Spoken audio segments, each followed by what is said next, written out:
Rekan-rekan, kali ini saya kedatangan tamu istimewa, pemain lama. Sahabat saya sudah lama tidak ketemu, berkesempatan untuk datang berkunjung ke rumah. Dia mumpung ada di rumah, jadi sekalian saya ajak untuk bikin konten bincang-bincang. Terima kasih ya Batu ya. Iya. Udah mau Batu. Ini udah 4 tahun kita nggak ketemu. Udah lama banget nggak ketemu Batu. Terakhir ketemu waktu nikahannya. Kondangan. Nah, itu ya Batu. Waktu kondangan. Ada berarti 3 tahun. Iya Batu ya. Batu, mau tanya nih, sejak kapan Batu main aja? Kalau saya main sebenarnya tahun 2004. Jadi angkat dari Malang 2004. Pada saat saya 2005. Nah, 2004 itu saya udah sempat waktu itu belum saya ketawa kecil. Tapi saya udah bikin semacam surat apa ya kalau di rumah itu semacam surat bertanya isi apa namanya saya lupa surat. Berkin belum ke sini. Belum ngasih konsulat. Oh iya konsulat, Pak Edi Limono ya. Ya, Nah, di Kasur Samurai ya. Betul. 2004 kemudian 2000 saya mulai main serius itu 2006 Pak. 2006 Serius di serius di artian di pelatihan transport dulu kalau nggak salah di biru pelatihan ya Batu. dulu Waktu duluan. masih konsulat. Enggak, udah pergi. Oh, Udah iya, pergi. iya. Masih Masih Pak Edi. Pak Edi Limono juga. Masih Pak Edi tahun itu 2006 2007 itu kalau nggak salah. 2008 kan kita udah bikin event pertama Kapolda di Bali itu 2008 yang kerjasama sama Pemda Bali 2008 Apa? itu LGBT pertama. Saya 2006 itu saya udah belajar ke Surabaya Oh ya. sama Diato Tanjung zaman itu di Kodam Brawijaya 2006 Waktu itu main Malenois atau? mulai main Melanuis 2007. Oke. Nah, 2007 mulai main Melanuis. Anjing pertama itu dari K91 Commander, nama channelnya di Surabaya. Terus 2007 juga kenal sama Kenny, 2007 dikenalin sebenarnya kenal di telepon dulu. Jadi kalau nggak salah Kenny itu dulu sekumnya KBSI kalau nggak salah zaman Habis itu klub. klub Belgian Shepherd Indonesia. Nah, itu tahun 2000. Itu background dari Berkin. Ya, 2007. 2004 itu saya masih otodidak Pak, ngajar latih Kintamani yang itu loh zaman dulu. Yang suka-suka kita aja lah, yang penting jadi. Yang gitu jadi kan. itu. Ya tapi memang kepuasannya di situ. Sampai dia jadi aja itu udah seneng. Padahal itu banyak dengan metode yang keliru. Ya. Nah 2006 2007 itu saya mulai serius belajar teknik metode yang benar. Hasilnya sih ya sama seperti yang kita harapkan, tapi Sudah karya guna waktu itu. waktu itu belum Pak. Yang populer di Bali itu agility. Agility. Jadi bagian Malenois dipakai agility. Nah, zaman itu saya udah mulai belajar. Pertama sebenarnya anjing kerja istilah kita. Anjing Ya. kerja juga. Walking dog ya.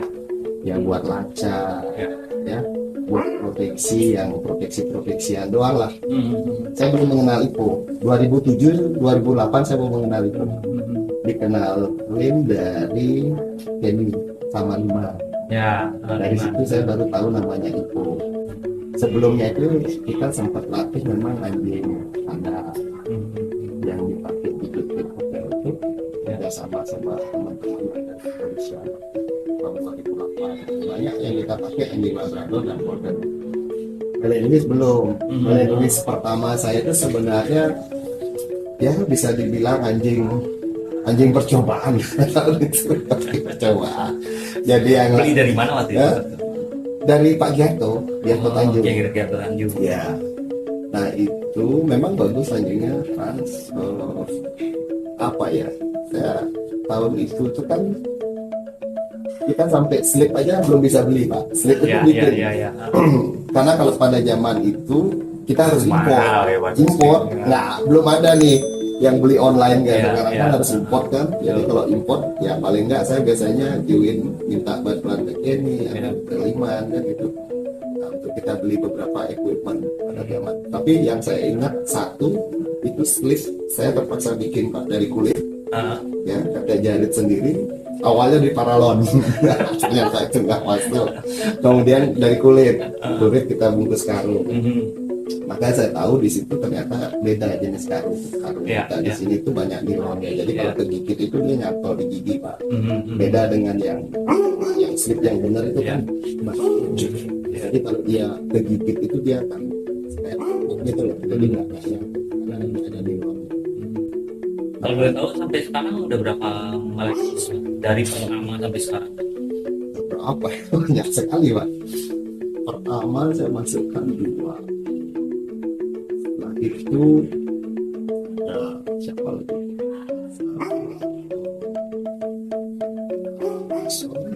Kemudian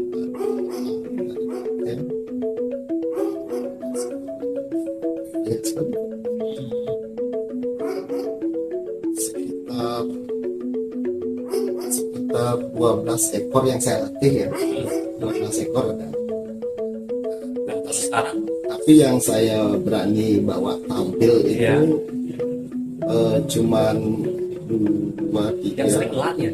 Lan udah mati ya. Nah, salah satunya ada sebelum dia Trudy namanya. Trudy, Lan, kemudian yang terakhir ini ada empat ekor melon yang biasa saya ajak main. Iya, iya, iya. Yang lain karena itu banyak anjing-anjing percobaan itu dulu awalnya yang kita belum tahu teknik latihan proteksinya apa. Betul. Saya lebih pengen gali tentang IPU nih, Pak ya. Ya, Nah, sekarang nggak IPU namanya Pak, IGP katanya. Ikatan Nasional Grup IPU. Jadi dulu kan IPU IPU, tahun itu perbedaan IPU sama hampir karya mirip. Oh, IPU sama IGP hampir mirip. Kalau karya guna itu istilah kita aja sih di Indonesia. Jadi kalau karya guna itu anjing kerja, Ya. buat handa, buat laca narkoba juga disebut anjing kerja. nggak termasuk bagian dari IPU. Enggak, kalau di IPU dia lacanya tracking. Ya itu beda. Dengan di Oh, itu laca, ya, waktu latihan tracking gitu. ya, lacanya di tracking. Jadi beda kalau dia laca bahan peledak, laca narkoba itu lebih mudah. Iya. Objeknya cuma itu. Tapi kalau di IGP atau IPU dulu itu lebih, kalau saya bilang lebih complicated. Jadi harus ada balance training di situ. Iya. Karena kita harus seimbangkan 3 komponen itu antara obedience, proteksi, sama laca. Jadi ini harus imbang. Ya. Nah, kalau karya guna kan tadi waktu jelasin kan untuk lacak segala macam ya Itu kan. disebut karya guna di Karya guna Indonesia. di Indonesia. Ya. Nah, kegunaan anjing IPU apa? Kalau anjing IPU itu kita bisa ukur semua potensi yang ada di dia kalau saya bilang. Jadi di IPU itu ada 3 komponen utama Ya. yang harus dikuasai dan anjing harus punya kemampuan itu. Proteksi, obedient, kemudian laca. Ada anjing yang jago laca, tapi belum tentu punya obedient, ketaatan, atau belum tentu punya proteksi yang bagus. Lalu untuk keseharian atau kegunaan khusus Kalau itu untuk ada. apa? Untuk anjing rumahan. Tergantung sekarang. Kalau yang anjing IPU nih itu Ya. biasanya anjing Bisa dulu proteksi IPU bisa. apa gitu. Buat proteksi bisa. Sama kayak anjing anatomi. Anatominya bagus untuk apa? Untuk show aja gitu. Setelah show untuk apa kan? Anjing ujung-ujungnya bisa breeding. Ya, Kalau anjing biasanya masuk atau lulus itu, biasa kita bisa tahu bahwa basic karakter anjing ini mumpuni untuk 3 komponen itu. Nah, tetapi kan ada anjing terah lain itu Ya, yang kadang ya. seperti Golden Retriever, Labrador Retriever Ya. mungkin tidak bisa bermain di IGP sekarang kan Ya. IGP namanya dulu itu. Mungkin tidak bisa bermain di situ, tapi dia punya kemampuan di laca. Ya. Kalau saya biasanya mengklasifikasikan pelatihan itu banyak Pak, tidak hanya IGP. Jadi ada istilah pet training. Orang melatih anjing untuk kebutuhan di rumah. Iya, Ya. Terus kemudian ada anjing kerja, misalnya untuk lacak handa, lacak narkoba, Ya, anjing ya. tempur dan lain sebagainya. betul. Terus ini termasuk anjing karya guna juga disebut di Indonesia. Nah terus kemudian ada juga anjing kayak anjing entertain, anjing Ya. sirkus, buat Ya. apa ya, buat Ya. lucu-lucuan aja, buat hiburan aja, anjing sirkus dan lain sebagainya. Kemudian ada lagi dog sport itu. Dog sport kalau saya bilang di Indonesia populer dua, agility sama IGP sekarang. Nah ini sama kategorinya di situ. Tapi kalau yang lebih ke sport buat lari, Ya. jumping segala macam kan agility. Agility. Semua itu sebenarnya dog training. Tapi tergantung segmennya mau kemana. Tapi kalau IGP yang dulu disebut IPO, saya lebih melihat tingkat pelatihan di situ itu yang lebih complicated. Jadi ya itu ada 3 komponen besar di situ yang lebih. Kalau saya melihatnya lebih apa ya? Feel-nya kadang ada di situ. Selain tekniknya ya, feel-nya dapat di situ. Balance training lah. Ya. Ya jadi nggak bisa. Kadang kan kita pernah lihat, pernah tahu anjing taat banget. Ya. Disuruh diam ya diam. Ini ya diam. Tapi belum tentu bisa proteksi. Betul. Atau misalnya di agility, anjingnya taat banget, kalem banget. Kadang orang rumahan untuk pet pasti mereka suka lihat, oh anjingnya kalem Ya. segala macam. Tapi belum tentu cocok buat agility. Karena di agility kita butuh anjing yang sangat excited tapi Ya. by control. Ya. Ya. Speed nih. Ya speednya perlu segala macamnya, excitednya juga, tapi by control. Nah kadang orang salahnya kan di situ, anjing yang terlatih dipikirnya anjing kalem, Ya. anjing yang ya betul, tapi by control kan Ya. sebenarnya. Ya. Jadi contohnya tuh kayak gini, ada satu anjing kalau kita panggil misalkan Ya. dia mau datang, tapi dia tahu perintah, mau datang. Betul. Tetapi di dog sport biasa kita cari anjing yang mau datang tapi dengan speed yang bagus, dengan Excited, hook yang bagus, dengan motivasi yang Ya. bagus. Nah itu yang Ya. kita cari. Ya. Ya. Nah jadi kalau kita bicara IGP, ya kalau 3 komponen itu kita dapat di anjing itu, ya biasanya ini bagus buat anjing kerja karena basic karakternya pasti seperti anjing seperti itu. Tapi untuk meluluskan anjing IGP kan tidak mudah. Satu basic karakter, yang kedua ya teknik. Itu lumayan penting sampai dia menguasai 3 poin yang Ya, bisa sampai 2 tahun bahkan lebih. Kalau saya bilang sih, kalau saya bilang Pak ya, pelatihan anjing ini sebenarnya nggak ada batas ya. Selama kita mampu latih, anjingnya masih mampu dilatih selama itu. Karena setelah anjing jadi pun kadang kita masih, oh saya harus perbaiki ini lagi, Ya. perbaiki ini. Dan biasanya di fase itu kita ketemu ada solving problem yang harus kita lakukan. Mungkin di basic training sebelumnya ini ada crash training. Nah, biasanya kita belajar tuh dari Ya, situ, ya, ya. ketemu. Semakin banyak pengalaman kita akan tahu. Sehingga dari start kita latihan kita udah hati-hati sekali, jangan sampai ada problem di materi ini atau problem di materi itu. Problem itu maksudnya trauma. Bisa trauma, bisa macam-macam Pak. Contohnya kayak gini nih. Contohnya. Contoh sederhana ya, misalnya kita ajarkan anjing duduk. Contoh sederhana sekali. Kita ajarkan anjing duduk, mau anjingnya. Dan dia tidak boleh bergerak selama duduk. Sederhananya kan begitu nih. Ya. Kalau dia mau duduk saja, dia tidak bergerak, mau ada gangguan apapun, dia tidak mau bergerak. Mau orang teriak-teriak juga dia nggak mau gerak. Oke. Setelah disamperin anjing itu baru mau jalan lagi. Oke, ini satu materi juga kan. Ini terlalu kuat. Problemnya di mana? Contohnya ini yang sederhana sekali. Ketika dia udah bisa duduk seperti itu, udah clear dong satu materi clear kan. Sekarang kita mau combine nih. Nah, misalnya begitu kita anjingnya nggak mau gerak, atau dia bergerak dengan keraguan-raguan antara boleh atau tidak. Itu yang saya bilang crash training gitu. Tapi ada basic training yang nggak pas. Dia mau bergerak, cuman pelan dulu, ragu gitu. Ada keraguan-raguan di situ. Betul. Dia pikir antara boleh bergerak atau tidak. Iya. Gitu. Karena tadinya mungkin terlalu kuat di materi ini terlalu Iya, kuat. iya. Nah, ini yang kadang sering terjadi. Iya. Makanya Di banyak. instruksi stay-nya terlalu kuat gitu. Yes, kemudian distraksinya. Jadi basicnya yang sebenarnya menurut saya sih keliru. Jadi bagaimana kita sekarang mengajarkan anjing ketika ada komen sit yang di posisi duduk, tapi begitu ada komen lain dia kembali ke posisi lain. Ini harus dibiasakan. Jadi dia duduk tidak semata-mata dia diam, duduk dengan distraction, berbagai macam distraction, dia tetap duduk, tidak hanya sebatas itu. Jadi maksud saya itu basic trainingnya tidak sebatas itu, tapi kita harus biasakan ya kapan dia duduk dengan komen, kapan dia tidak. Nah ini yang harus ditanam dari awal. Boleh nggak saya nyebutin Pak itu adalah perintis IPO di Bali? Bisa, karena kita yang pertama bikin di Bali. Berarti benar ya? Saya nggak Belum si ada. perintis yang bawa IPO pelatihan Belum IPO ada. di Bali itu. Ya siapa? belum ada.